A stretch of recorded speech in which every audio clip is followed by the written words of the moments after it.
Hi everyone, this is Miss Chung. Today we're going to be talking about interpreting DNA. DNA can be used for many things. It can be used for maternity or paternity tests, that's figuring out if a person is the mother or biological mother or father of a certain baby. Using this technique, they can find out and ancestral family trees. That means that they can determine who possibly your uncle, your aunts, your great great grandparents are.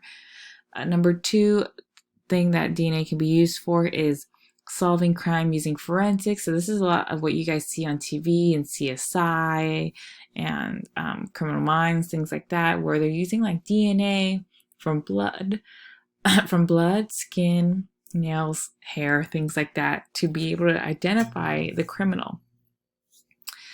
Number three, personal identity. The thing is, what we learned last week is our fingerprints are unique to us. That means our DNA is also unique to us. So using our DNA can actually identify who we are. So if we were in like a gigantic accident where, we lost our face and no one could figure out who we are, they can actually take our DNA and figure out and tie it all back to like our family and stuff to figure out if we are actually that, unidentified person.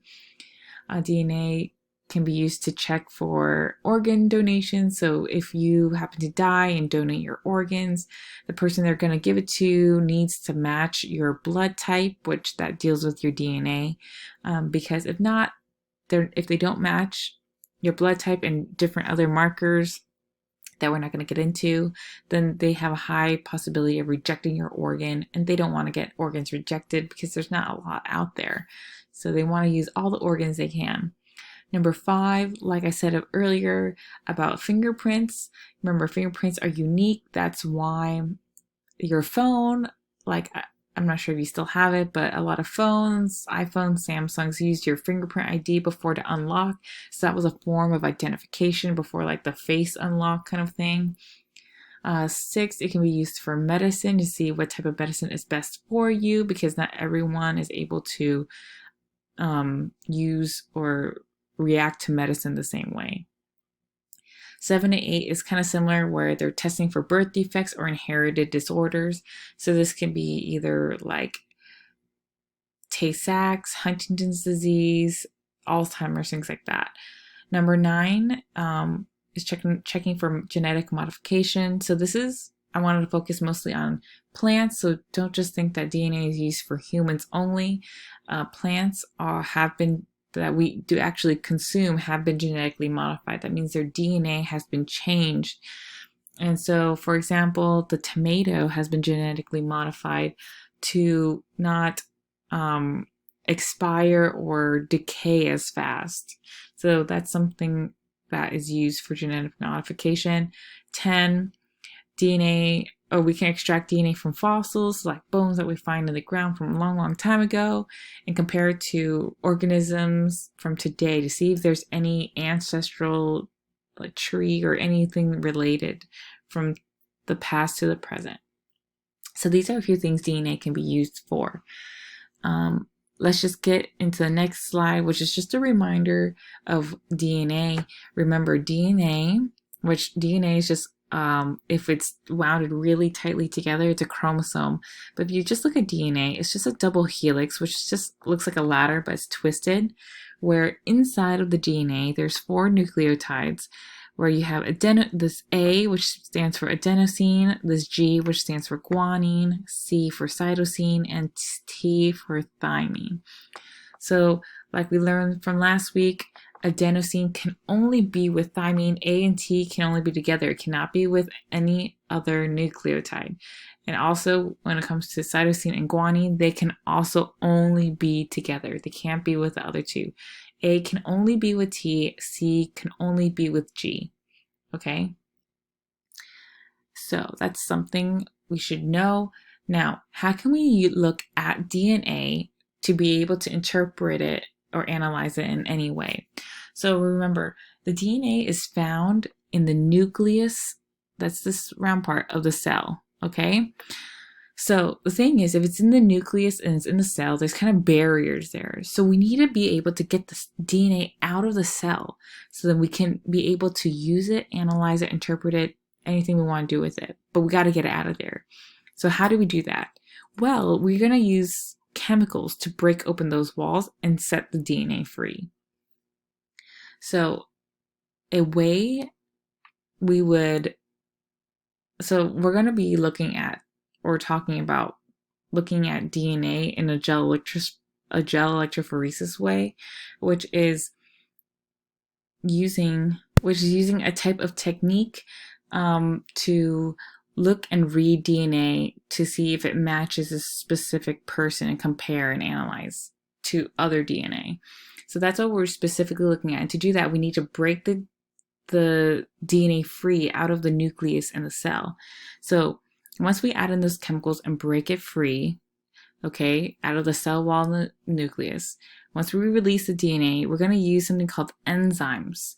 That's kind of proteins. And what this does, it has all different types of functions. It has all these different types of things that it can do.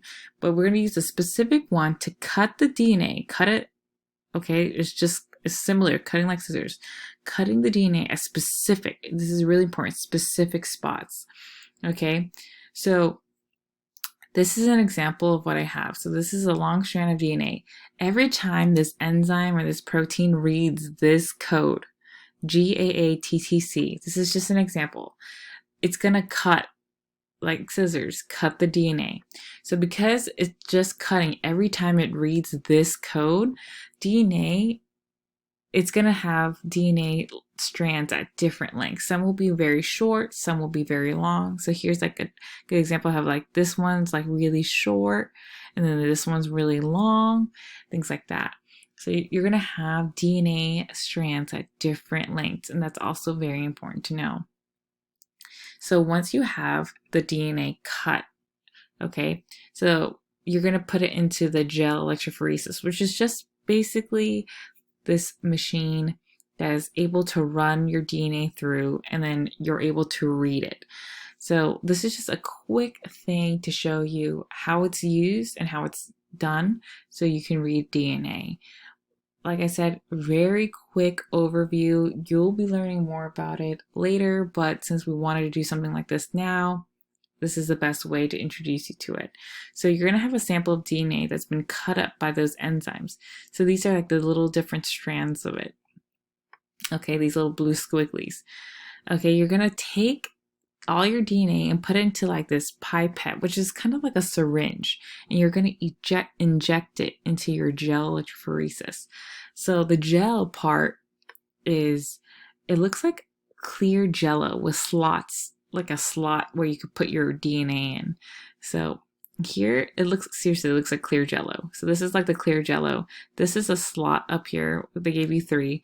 The slots that where you put in your DNA. So see how that blue squiggly from earlier? Yeah, that's your DNA right there in those slots. So once you turn on the machine, which this whole thing is the gel electrophoresis, it's gonna pull the DNA down towards one end. Okay, so that's part 4, where the machine turns on, DNA is going to be moving forward. And the DNA will keep moving forward in step 5 until it cannot anymore. And then once enough time has passed, DNA will settle and stay at one position. So the thing I say about once enough time has passed, DNA will settle and stay in one position is because thing is, like I said earlier, DNA is being cut by those enzymes. So they're at different lengths, all different lengths. So the thing is, you're going to have short ones and then you're going to have really long ones. So the short ones don't weigh as much, while the long ones are really, really heavy. So the thing is, the long ones are able to go and run farther down the gel, while the big ones, because they're so much heavier, they're not able to go as far. There's something stopping them from continually going. So once they hit that like weight barrier or heaviness barrier, they're not able to go any further. That's why I said until it cannot anymore. It's not going to go anywhere anymore if it's too large. It's just going to stay in that place. And that's kind of how it works. So once enough time has passed, it's not going to continue moving. So that's why you can just stop using it and then look at your and analyze your data. So this is kind of what it looks like at the end, what your gel will look like at the end. And so in this case, once the DNA is done running, you're going to be able to stain it, which means you're going to add color to it so you can actually see this pop up, because most of the time you can't see these lines until you put a stain on it, like a food coloring. Not food coloring per se that you're going to be using, but it's the same idea. So using this technique can be used for one of the many ways of identification. So in this example right here, this could be a crime scene where there's a suspect who left some blood at the crime scene. So here is the blood of the crime scene. We labeled it as blood stain. And so you have suspects, Bob, Sue, John, and Lisa. So you found the blood at the crime, or you found the blood at the scene of the crime, and you're going to match it up to each suspect. When all the lines match up, you'll find the suspect/criminal. So an easy way to match up the DNA is to use a line or a ruler to see which person's DNA matches. Remember, the blood found at the scene should be the exact match, and this is exact match to the criminal or suspect because it's their blood, okay? So if I left blood at the scene of the crime, it should exactly match my blood, not kind of partially match my blood. So from looking at this, who do you think is the criminal? Look at who's matching. So right here, this first line, see how everyone's matching? Second line, oh, only Bob and John match. Lisa almost matches, but isn't quite there. Okay, look at the third one, matches Sue and John, but look at this, Sue didn't have the one before that. So the thing is, when someone doesn't match, that means it's not them. So from this second point, we already know that it's not Sue. From this third point, we know it's not Bob and not Lisa. So that just leaves John. But to double check our results, we should just make sure it's not John too, because, maybe it's none of these people. Maybe we got 4 wrong suspects, so we need to check. So let's look. From the first one, matches with John. Second matches, third, fourth, 5th, 6th, 7th, 8th line, and 10. Oh my gosh, all 10 of these lines, bands, whatever you want to call it, matches John. So this means that John is our criminal. My gosh, be careful about John. Okay, so that's a way it's used for identification of a suspect in a crime scene. Now you can also use it for parental identification as well. So finding the parents of a baby. Remember that half the baby's DNA is from mom and the other is from dad. So this means that the DNA of the baby should not be identical to the parent's DNA, but it can either match mom or dad. So either going to be mom or dad's going to match, not both of them's going to match. Okay, so you're going to use a ruler, put a piece of paper, whatever you think is easiest to help you identify the parent. So let's draw the lines to match with either their M, mother, or F, father. So let's start off with baby number 1. Which couple matches the baby's DNA? So if I draw lines here and match up, see baby number 1, their first line matches the mother of this couple B. Second line matches the mother of couple B. The third line matches the father from couple B. And then their fourth line matches mother from couple B, father from couple B, and father from couple B. See how it doesn't really match any of the other ones? And even if it was very close, like how this one's close, it's not as spot on as these parents are, meaning that couple B is our parents for 1.